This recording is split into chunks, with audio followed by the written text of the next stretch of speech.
The following program is being brought to you on the Voice America Business Channel. For more information about our network and to check out additional show hosts and topics of interest, please visit voiceamericabusiness.com. The Voice America Talk Radio Network is the worldwide leader in live Internet talk radio. Visit voiceamerica.com. The views and ideas expressed on the following program are strictly those of the hosts or guests and do not necessarily reflect the views and ideas held by the Voice America Talk Radio Network, its staff, and management.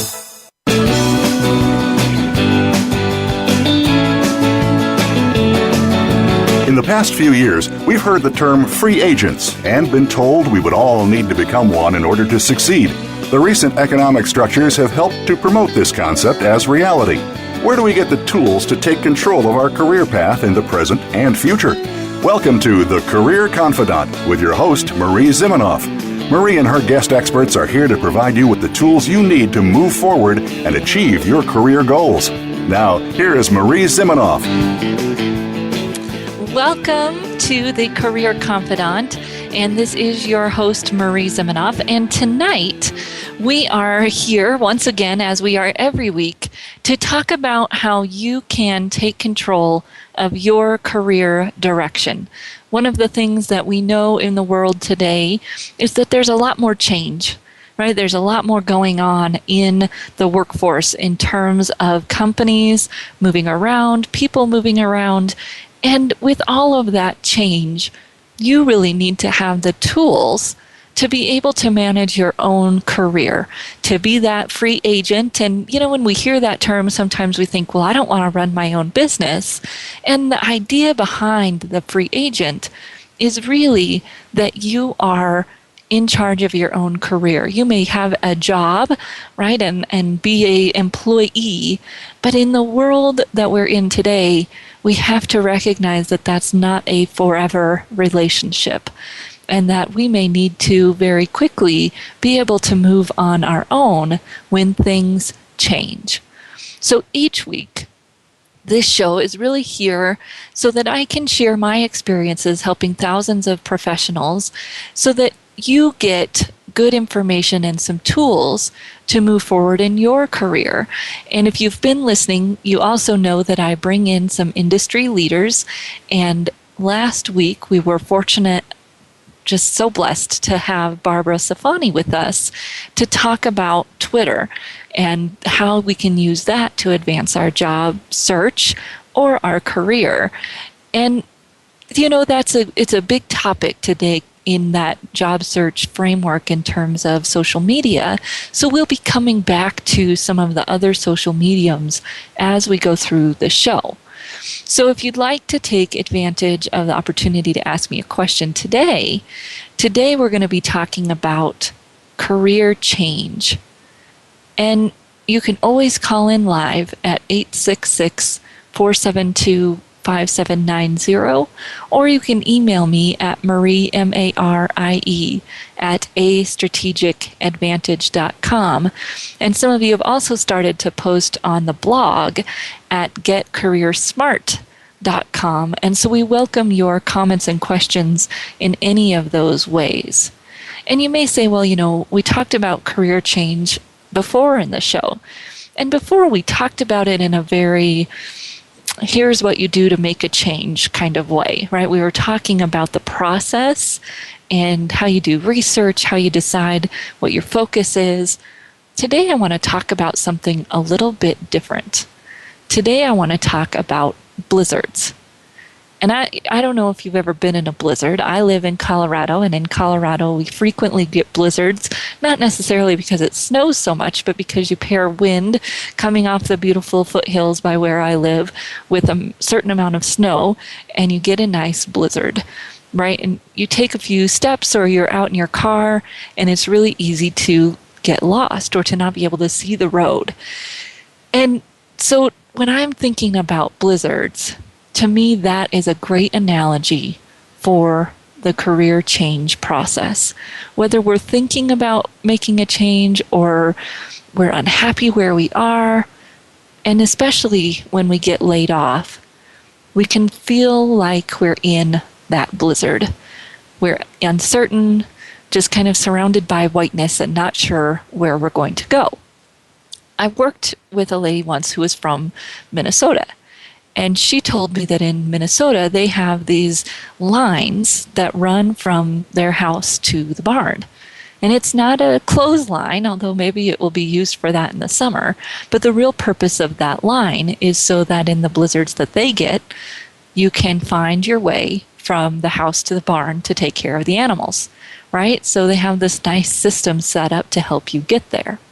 Well, unfortunately, when we're in career change, we don't necessarily have that rope, right? We don't have this clear path, this clear line to where we're headed, or maybe even where we want to go. It might all just be a blur. So I realized this for myself probably about 8 years ago when I was working at Colorado State University, and I worked in the club sports office. And club sports were student-run organizations, but they were sports, right? Hockey, lacrosse. We had a field hockey team. We had soccer teams. We had 30 sports. And I loved my job. I just loved it. I'd gotten to move into that job on a temporary basis when my boss retired, and kind of thought, well, if I do a good job, I'll get this permanent position, because I loved that work, right? Who wouldn't love getting paid to go to a hockey game? And that was part of my job. But when they started to look for the real position, right, the full-time person, it became clear that I wouldn't even get to apply. I'd been doing the job for a year, but I wouldn't even get to apply. Because of the way the state was moving, and especially the state recreation departments, the degree or the job would require a master's degree, which was something I didn't have yet.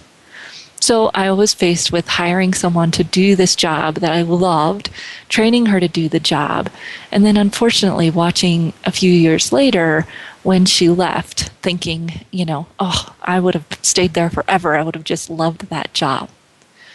So part of that story probably sounds familiar to many of you. It was one of those wonderful transitions in life where, try as I might, the path wasn't under my control, right? It wasn't true that if I worked really hard, I would get that job. And the path moving forward wasn't even visible. I didn't know what I was going to do. I didn't know where I was going to go. I was interviewing for a lot of jobs, but I probably wasn't interviewing for the right kinds of jobs, right? I was just kind of spinning in that blizzard of change, right? In that complete whiteout, not being able to see where I was coming from, not being able to go back there, and not being able to see forward. So stepping out into that snowstorm, whether you are doing it on your own or you've been laid off and so you've kind of been put out there, that is the challenge that we're going to be talking about today. And when I was in that space, one of the things that I did was apply to probably hundreds of positions, a few jobs that didn't even fit at all, because I was spinning, right? I was just trying to make some kind of headway, even though I really didn't know where I was going. I remember interviewing for a construction position, interviewing for a position at the courthouse, right? I was just all over the place trying to find somewhere to land, but not really thinking about what my next step was going to be and what made sense. So I learned a lot about that process, and at the time thought I was going to get my master's in higher education and work in a college setting. But after going through that process and starting to learn about career counseling, it actually helped me decide what I wanted to do, right? To help other people who were in this blizzard of change.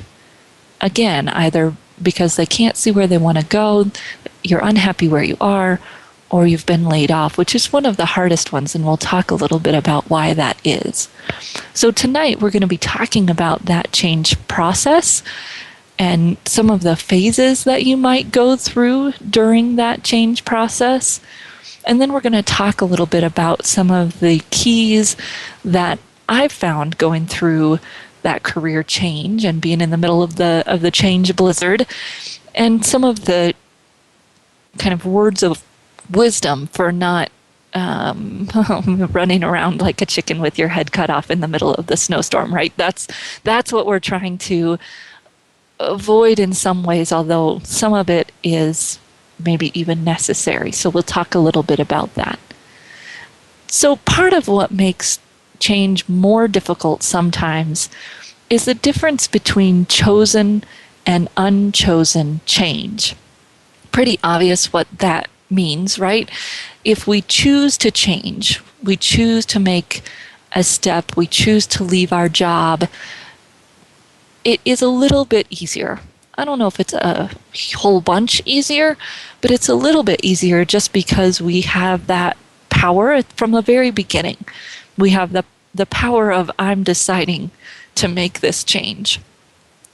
Take that and compare it to being laid off, right? Where you didn't choose to make that change. You didn't have the power. Someone else said, your job here is now done. And so our brains and our bodies and our whole world is going to react a little bit differently when it wasn't something that we got to choose. Now, sometimes that choice is kind of wiggly, right? Sometimes that what do we choose is something obviously that we have control over. And so you'll hear sometimes people say, well, what are you going to choose about that? Or how are you going to take control moving forward? And those are all great things to think about in a certain part of the change process.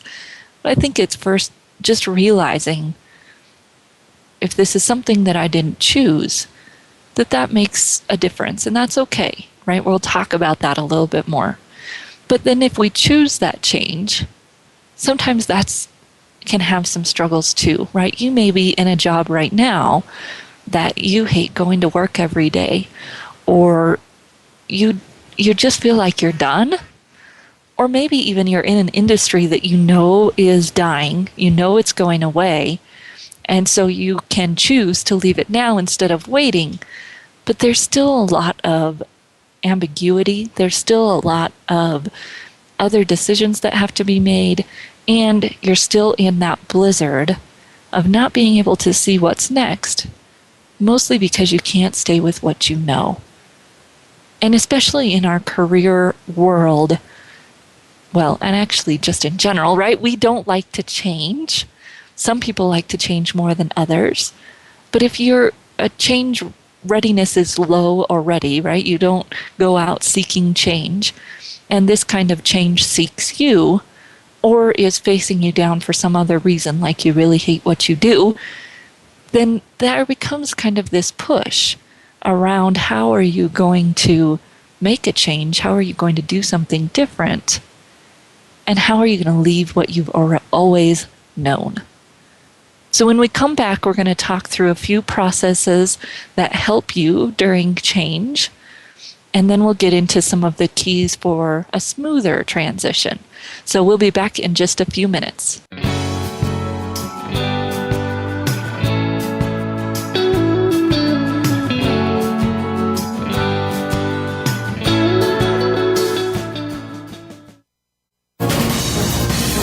Voice America Business Network, the bottom line in business.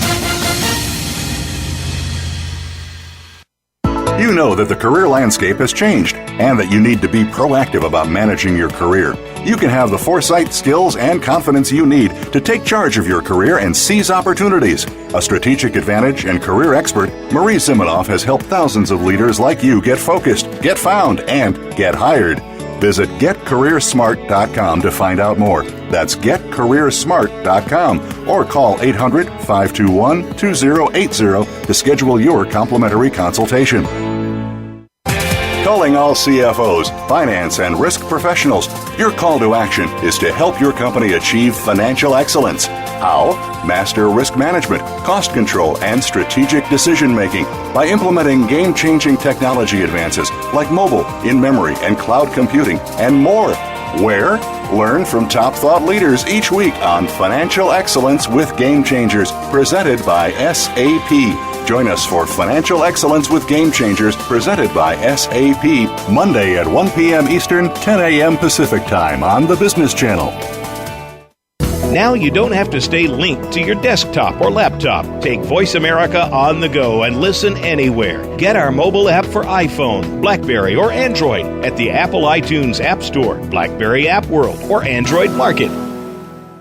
The business community's first choice in Internet Talk Radio. Voice America Business Network. From the boardroom to you, Voice America Business Network.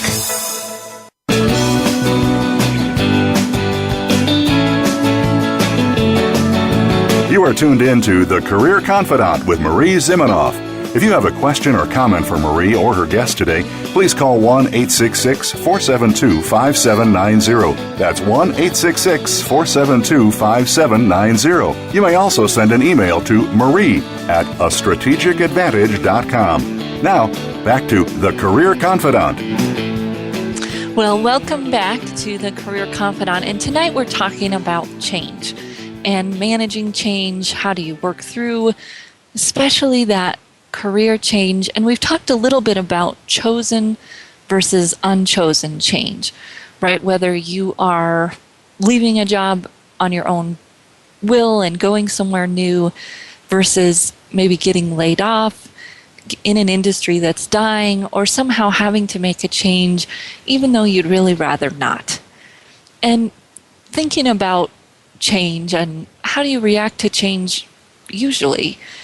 And how might you use some of the things that you've learned in your own world to help yourself through this change, right? That might be a good place to start.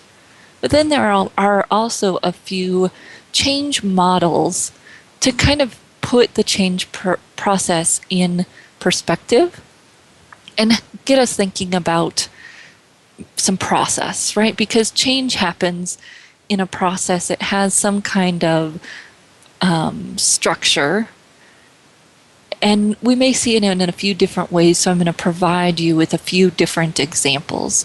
The simplest example comes from William Bridges, and his theory was really built based on kids who were going off to college. The transition phases transition to lots of different types of transitions, right? But his model really looked at three main phases. The first one being kind of the initiation of the change, right? That idea that this is going to happen, I'm going to have to make a change. He calls it the new beginnings for those college kids, right? That you're seeing something new. To some of us as job seekers, as the person who got laid off, it may feel like an ending, right? We're ending that phase of our life, ending that phase of our career. And that ending typically brings with it lots of anxiety. You're going into the unknown, right? For our kids going off to college, you're going into the unknown. And when we get laid off, the same thing is true. That we've got this ending. Typically, it brings some negative emotion of either failure or a loss, or maybe even some anger, which is usually a cover-ups for one of those two. But really thinking through that at the beginning, there's going to be some initial emotion. Then we get into the middle of the transition, which he called the neutral zone. And that neutral zone is really just that, right? Thinking about putting your car in neutral and you hit the gas, what happens, right? A big noise and no action. And when we're in that neutral zone, it's very similar. We know that we can't go back to where we came from. Maybe we don't want to by that point, but we really can't see where we're going. And that's what I make the analogy to the blizzard. Right, you're in the middle of the blizzard. You can't see where you came from. You don't really know where you're going. You can't see where you're going for sure. And it's just this darkness. Other people might make it the analogy to a tunnel, where you're in the middle of the tunnel. You can't see the end. Can't see the beginning. You're just stuck in that neutral zone. And in that place, typically there's a lot of tire spinning, right? There's a lot of hitting the gas with the car in neutral and not really being productive. like me, applying to hundreds of jobs to be a administrative assistant at a construction office and all of these things that didn't really fit with where I was headed in my career. They were just spinning. In that spinning, and what I like to call dancing in the snowstorm, is also the ability to experiment, right? It's also the ability to try on some new hats, to do something different, to find your creativity. And we'll talk about some of those things later. But in that space, when we're spinning our tires, there is some benefit to that. There is some clarification that's happening, maybe even trial by error, right? Or finding our path through error that we're getting when we're in that space. Then eventually, things start to become clearer and we move through to some kind of new beginning, right? Where we can see where we're headed. So at the ending, we're confused and anxious. In the middle, we're kind of spinning our tires and trying to figure it out, right? And then at the end, we've got that slow solidification of, okay, this looks like my next step. And that's the kind of William Bridges transition model. A few years ago, I was working with an engineer who'd been laid off by a company, and he kind of went through this model very visibly, so I'll tell you a little bit about him. At the very beginning, he called and he said, oh, I know that you do this. He was friends with a contact of mine. I'd love for you to help me. I said, oh, okay, how are things going? And he surprised me. He said, oh, things are great. I said, oh, why are things great? He said, oh, I'm just enjoying getting to ride my bike every day and hang out with my wife who was working from home at that time. So he was having kind of a positive reaction. Great. And I said, oh, okay. He said, oh, yeah, I've got lots of applications out, so I'm not quite sure that I need your help yet, but maybe in the future. I said, sure, let me know. And about a few weeks later, we got in contact again. And I said, oh, how are things going? And he said, it sucks, right? This sucks. I said, oh, well, what's going on? Well, all those resumes that I had in, nobody's called me, or I've had a few interviews and it's not going anywhere. They're for the wrong types of positions, right? And I'm over getting to ride my bike every day. He was kind of officially in that neutral zone where he realized that he wasn't going to get back to what he'd been doing so quickly, and this was going to be a process. And that realization point happens for most job seekers at some point, right? Even if you're working and trying to make a transition, at some point you might hit this wall of, I thought this was going to be easier. What's not working? And that's when the neutral zone really kicks off, right? That's when we start spinning, we start trying new things, we start doing something, some things that may be positive, some things that are just action, right? And that's okay. And so he started doing some things and he got a job at a retail store. And I said, oh, okay, that's great, right? We've got to pay the bills. And then kind of started to try to convince himself that this was going to be his new career path.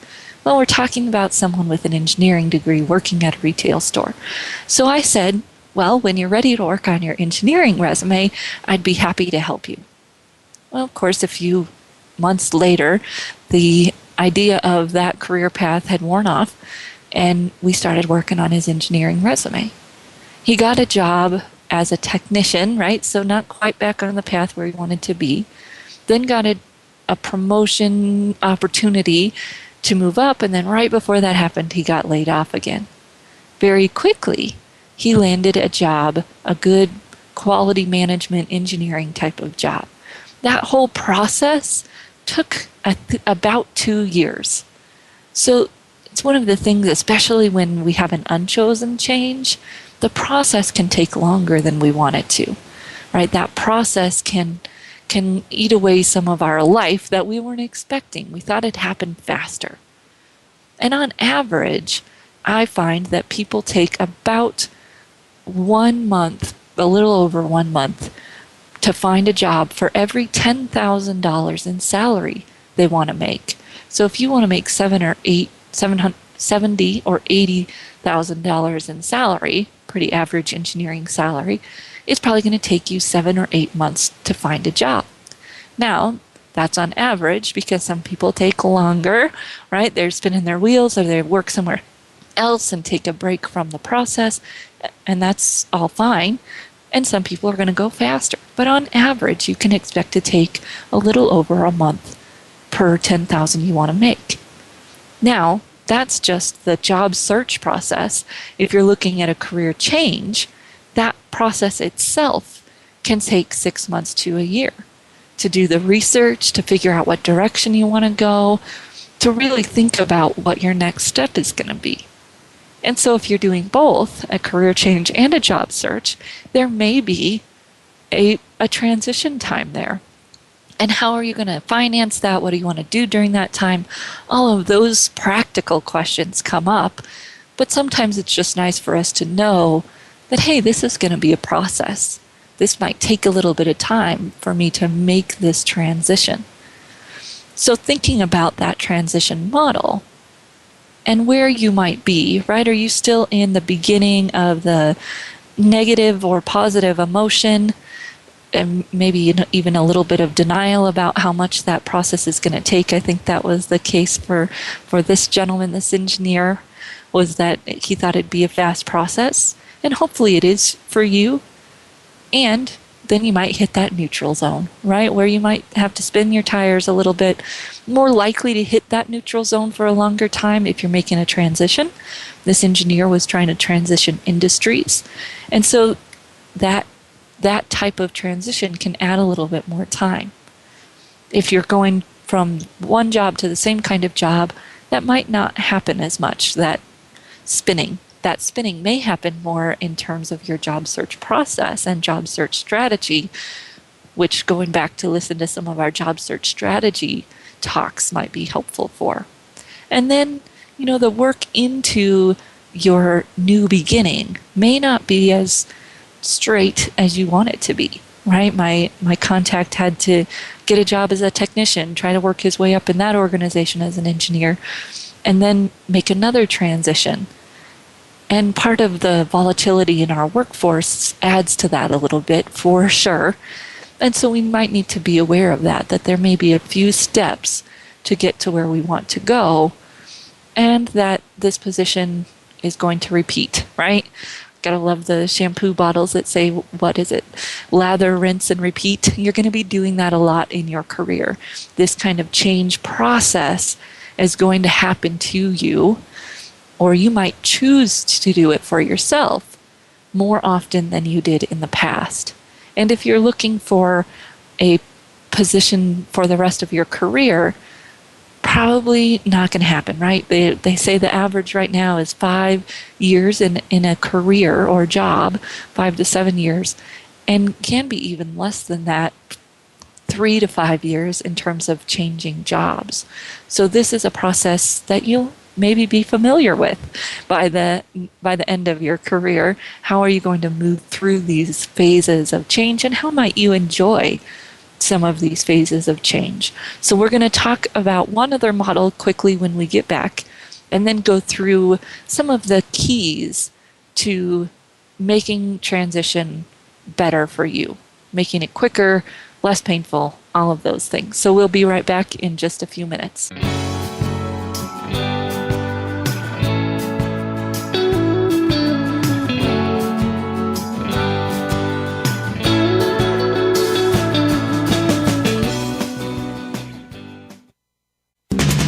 We're always talking business.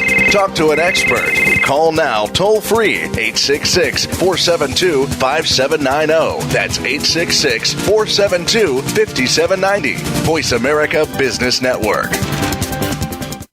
You know that the career landscape has changed and that you need to be proactive about managing your career. You can have the foresight, skills, and confidence you need to take charge of your career and seize opportunities. A strategic advantage and career expert, Marie Zimenoff has helped thousands of leaders like you get focused, get found, and get hired.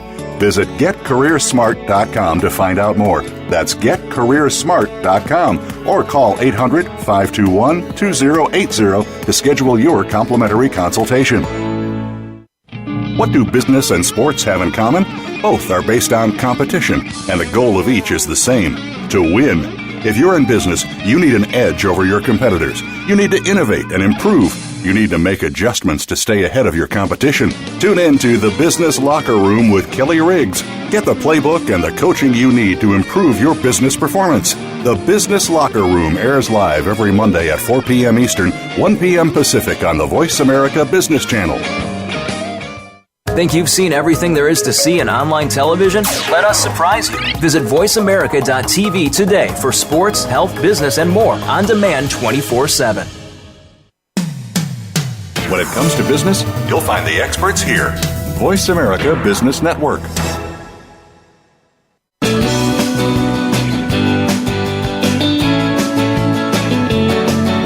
You are tuned in to The Career Confidant with Marie Zimenoff. If you have a question or comment for Marie or her guest today, please call 1-866-472-5790. That's 1-866-472-5790. You may also send an email to marie@astrategicadvantage.com. Now, back to The Career Confidant. Welcome back this evening, and we are talking about change. That wonderful blizzard of I can't see where I am going and I can't go back to where I came from, maybe because we've been laid off, because we don't like what we do anymore, or our industry is going away, right? In the world of today's workforce, there are so many new industries coming up, and we hear about that a lot. But people don't really talk about that. That means there are other industries that are going away, right? The semiconductor industry, some of these things that you were trained to do that may just be in less demand, either because they're being outsourced or technology has changed. And we have to figure out how to adapt.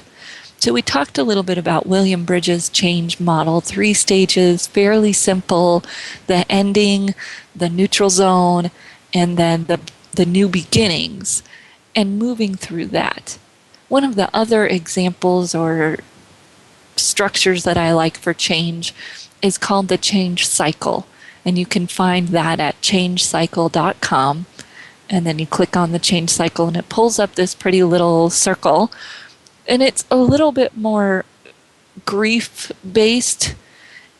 And I think that works for some people because sometimes we do need to grieve over losing our job, our company, our friends, our career, maybe our identity that went along with that career.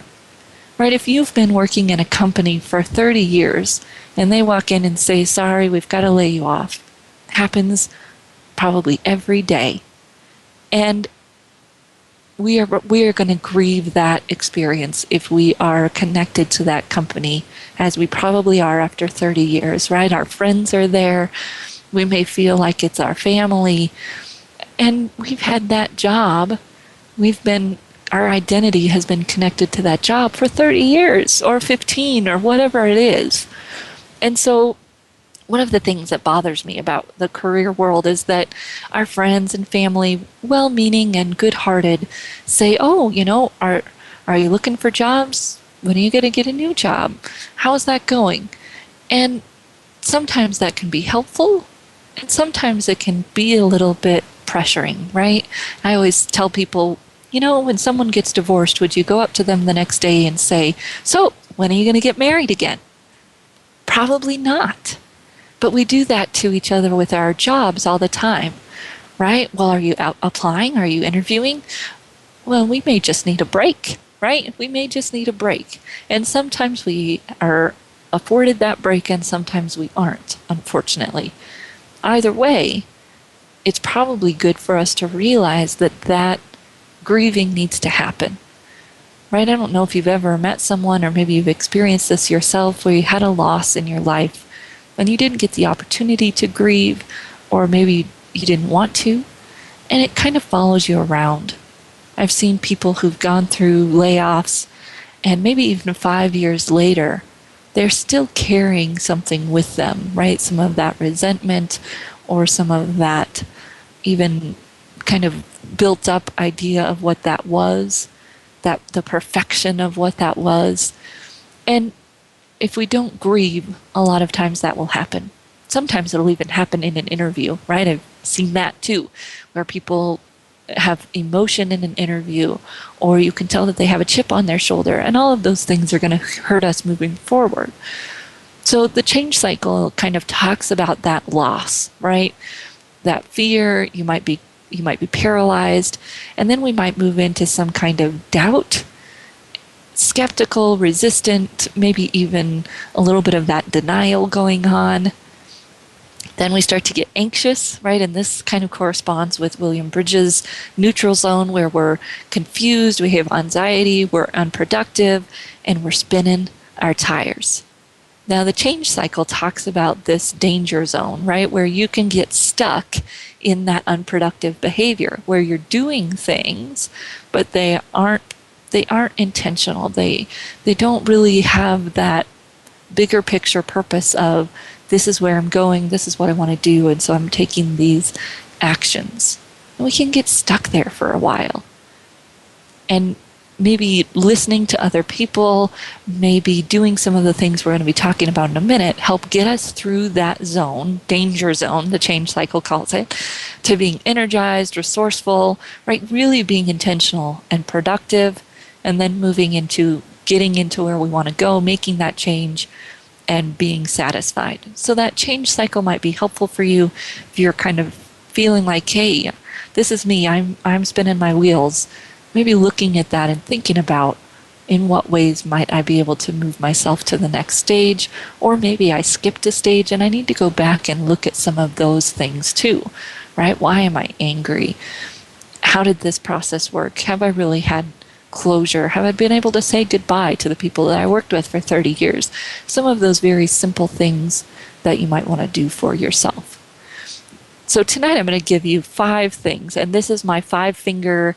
It's kind of campy, but I'm hoping you'll be able to remember it when you look at your hand, right? You've got 5 fingers, and we're going to go through my 5 tenets for a good change, dealing with change, looking at our hand, right? Looking at our 5 fingers. So the first one is your pointer finger, right? And if you point your finger at someone, maybe even raise your thumb, you've got a nice little gun action going on. And one of the things that I see happening in the job search a lot, and maybe even when we're looking at career change, is looking for that silver bullet, right? That silver bullet of what's the one thing that's going to get me my new job, or what's the perfect career for me. And that silver bullet really doesn't exist. There is no perfect job. There is no perfect career. There isn't a one thing that you're going to do that's going to help you get a job, right? We all know that it's all of the actions put together. It's all of our networking, and all of those things that we do are part of the process. Not just one action is going to get us there.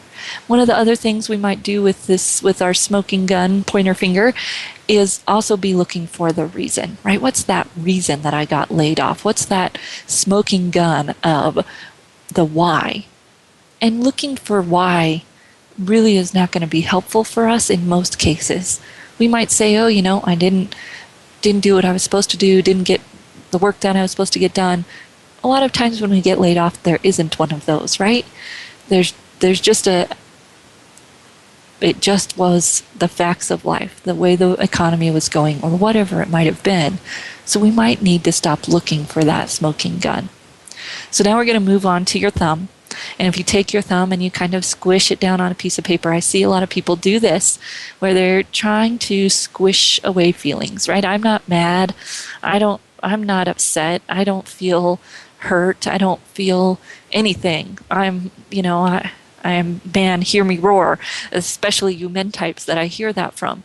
And when you don't own your feelings and do something with them, I see them very clearly when you're sitting across from me in an interview.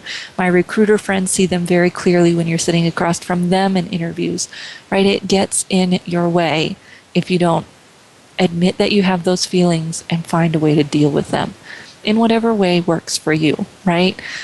Whatever way you say, okay, I'm gonna not get rid of, but I'm gonna deal with these feelings. I'm gonna admit that I have them and figure out where I want to put those things and how I'm gonna deal with it. And maybe we get some help to do that, and that's okay. So that leads to the third one, which is that wonderful middle finger, right? And giving our middle finger to the world doesn't do us any good. And I see people do this, right? Well, hiring managers are horrible people. They never get back to you. HR people are evil. Well, that just really doesn't get us anywhere, right? To have that kind of attitude doesn't get us anywhere. So be careful of that within yourself. It's usually driven from hurt and anger and rejection, right? We're getting rejected over and over again. And our wall goes up, and a lot of times that middle finger is part of that wall. So the fourth thing, for those of you who are married or have some kind of significant other in your life, you can play with your ring on your ring finger.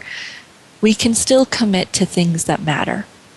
So if you're in job search and you find yourself saying, well, I don't have time for that, or I don't have money for that, maybe we really need to sit down and figure out what matters and put our time and effort into it, right? Maybe you don't want to spend a lot of time doing certain job search activities. That's fine. But which ones do seem like they're going to be a fit for you? And let's commit to doing some of those things. And then looking outside of that career world to what else in our life matters, and how can we get some value out of that? How can we take the time and enjoy some of those things that are going on in our world, right? I was working with a gentleman who was maybe fortunate enough to get laid off right before his child was born, and got to spend 6 months with his child while he was starting to look for work. And if we can find some of that balance, find some of those things maybe outside of the problem that's facing us, those can really help, right? So committing to what matters and being open to other things that might matter.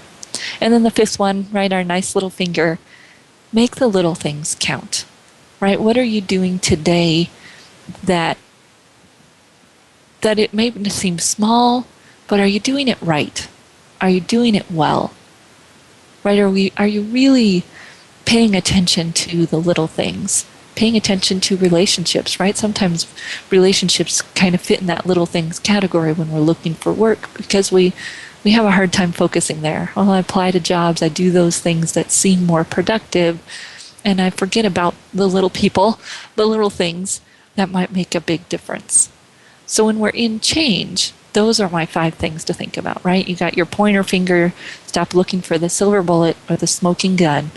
Your thumb, stop squishing out your feelings. They're not going to go away just because you try to pretend they're not there, and they show up at times you don't really want them to. Be careful of that middle finger to the world reality, right? That I've tried that before, I've done that, you don't know what you're talking about, you've never been where I am.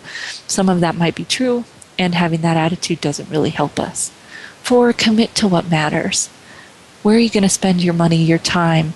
How are you going to make sure that you're doing the things that fill you, that make you have energy to do what you need to do, whether you're looking to advance or get a new job, or you're unemployed especially? How are you filling your own cup?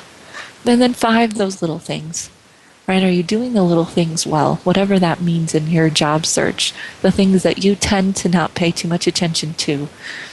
Do you need to be paying some attention to them? That's your 5th one. So we'll be right back, and when we come back, we're going to talk through your Get Smart career tip for the week and kind of wrap up our discussion about change. So we'll talk to you in just a few minutes.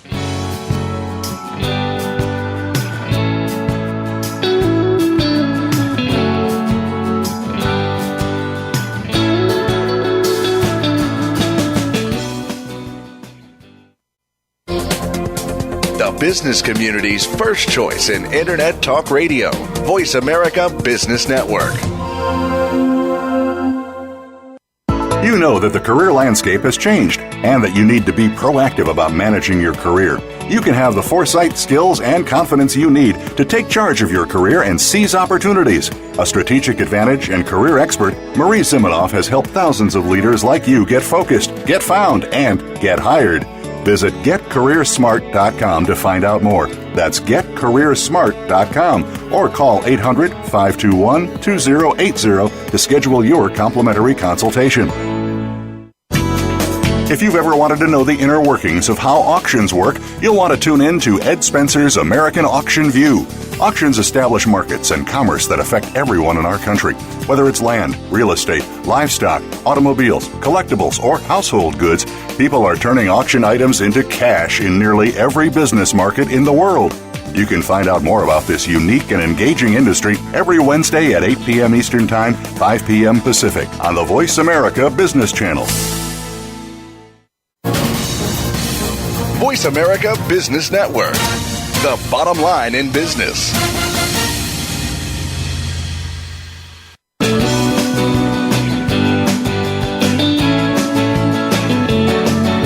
You are tuned in to The Career Confidant with Marie Zimenoff. If you have a question or comment for Marie or her guest today, please call 1-866-472-5790. That's 1-866-472-5790. You may also send an email to marie@astrategicadvantage.com. Now, back to The Career Confidant. Well, welcome back to the Career Confidant, and tonight we've been talking about change. And when we started, we were talking about the chosen versus unchosen change, and how you can take some of the power back when you make a change is one of the things that can help change your thinking, right? In the counseling world, we call it reframing your change. And sometimes that's going to work for you, sometimes it might not. But thinking about, okay, how might this be a good thing? And that'll probably work best in a certain part of the change process, right? Might not work the best when you're at the very beginning of change, when there's emotion. You may even hear me say that and go, that doesn't fit for me at all. That may be that you're at the beginning parts of the change, stages of change. But at some point, when we're in that neutral zone and we're spinning, we might start to say, okay, what's good about this? What can I choose out of this that's going to make it better for me? Whether that's, I didn't really like that job anyways. Or, I'd been there for 15 or 20 years. It was probably time to make a change. Whatever it is for you to start reframing that. Again, and if you're having those visceral reactions to that, you may just not be ready for it yet, but maybe further down the road. Just a quick story. When my husband and I were getting married, we got engaged, and my husband got laid off probably 2-3 weeks after we got engaged. And so I flipped out, right? How are we going to pay for this? We were paying for it all by ourselves. What are we going to do? And one of my friends said, oh, it'll all work out. They were lucky they kept their head, right? I was not ready to hear that. So I understand if you're having that visceral reaction. Then, of course, this person was made to be right when the day before our wedding, my husband got a job offer. So, of course, things were fine. Everything is fine. But when we're at the beginning part of our change, we don't necessarily want to hear that. So thinking about what can you choose out of this change, how can you make it a chosen change if in fact it was something that you didn't choose? That might be part of what helps you get through that danger zone, right, or through that neutral zone, is to make an intentional choice to look at where you're going and how maybe this is a good thing for you to be in transition when you're ready. So thinking about our Get Career Smart tip, I wanted to talk today about what I see as the career change cliff effect. What I see when I see a lot of people that want to make a career change is that they are standing at the edge of a perceived cliff of, I want to do something completely different, and the ground is just completely going to drop out from under me. Either I'm going to have to climb down to the bottom of the ravine and then climb all the way back up the other side, or I'm kind of leaping to my death, right? They're standing at the edge of this cliff, which is very frightening. Lots of anxiety, right? Think about that. Picture yourself on the edge of a cliff. do you need to do that with your career change? I just challenge you that if you're thinking about making a change, especially a career change, does it need to be so dramatic? Does it need to be such a big change? Maybe making a little change, one, will help you land faster. Two, is a little bit more possible, right? It's going to happen faster, and other people are going to see the connections. And three, maybe there's another way to get there, right? And I talk about ways to build a bridge from this cliff edge that you're standing on to the cliff edge you want to be at. One, maybe we move those two closer together, so it's just a little hop. Or two, we build a bridge, right? And we build our bridge through networking. We build our bridge through volunteering. We might build our bridge through education. Be careful with that one. And we might build our bridge through some kind of a stepping job, right? Where we're taking a step to get to where we want to go. So if I'm an accountant right now with a private CPA firm and I want to get into nonprofit, what's a logical step? Doing accounting for nonprofit, right? Instead of trying to make the big leap from being an accountant in a CPA firm to being a program coordinator in a nonprofit. I might get there through a step job, might get there through volunteering. All of those ways might help me get there instead of standing at this edge of the cliff, looking over it and being understandably overwhelmed and anxious, which usually means I just tuck my head back into the sand and never do anything about it and just go to work unhappy every day. That sound familiar? Yeah, I see a lot of people do that. And it's understandable when we make that change something that is just a lot to handle. So how can we break it down? How can we make steps to either move the cliffs closer together or build that bridge? So thinking about when you're facing change and you're feeling some of this concern and anxiety, how can we break that down, make some steps, and get to where we want to go? That's kind of the power of thinking through our plan and being intentional, which is going to be more challenging when we're at the beginning of our change process, right? When we're emotional or when we're in that neutral zone and we're spinning. But then when we start to come out of some of that, building that plan, figuring out the steps, how am I going to get there, can be the next process for us. Won't work until we're ready for it, unfortunately. I'm going to have to spin our wheels a little bit. But I think that's what's challenging about change. Everybody does it differently. Everybody takes a different amount of time to get through the phases. You might recycle through the phases, right? You might be feeling really productive and doing really well. You get to be a finalist for a position, and then you don't get the job. And you might go all the way back to the beginning of the change process and feeling that denial and rejection and unsure, right? And have to work your way back through again. Hopefully it'll be faster the second time, but that's just part of the process. And so thinking about your 5 fingers, right? How can you help yourself move through change a little bit more gracefully? And then how can you move the runways closer? How can you not have such a big gap that you're trying to jump? How can you build a bridge?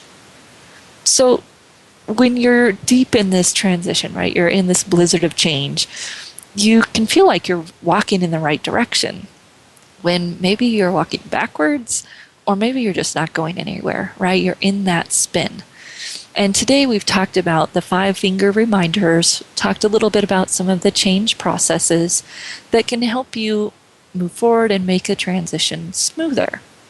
And as we've talked about, knowledge and strategies don't necessarily do the whole trick when you're in the whiteout, right? You need some support. So if you're thinking about what kind of support you might need, and I kind of consider that the rope, right? The rope hanging between the house and the barn. So if you're thinking about, well, where can I find a rope? You might think about a few things, right? You might think about finding a coach or a counselor, depending on how deep into the career change process you want to go. And so that's one of the things that people partner with me to do, right? I do help coach people through that process. You can also find coaches and counselors through the National Career Development Association who can help you do this kind of transition. Lots of people like to do it in person, so you can see if there's someone who's local to you. I do a lot of it over the phone. So thinking about how can I get help, especially if you find yourself in some stuck, right? If you feel stuck, you might think about, can I get a coach? Can I work with a counselor? Or maybe even looking at your local resources like Workforce Center, One Stop Center, to get unstuck. A lot of times when I talk to job seekers, we want to focus on the tactics, right? Where am I searching? How am I searching? When really there's some underlying focus and change issues that are getting in the way. So if you'd like to talk with me and how we might work together, you're always free to contact me at Marie, M-A-R-I-E, at astrategicadvantage.com. You can also check out the blogs at getcareersmart.com. And as I said, see what your local resources are as well. So I look forward to helping you move through the change, even if you're just checking in on the show. Next week, we're going to be talking about the 5 branding mistakes. So I guess we're in a run of 5s.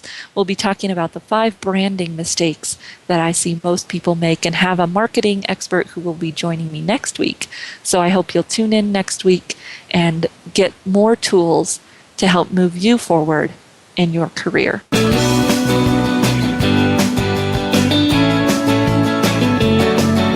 Thank you for listening to The Career Confidant.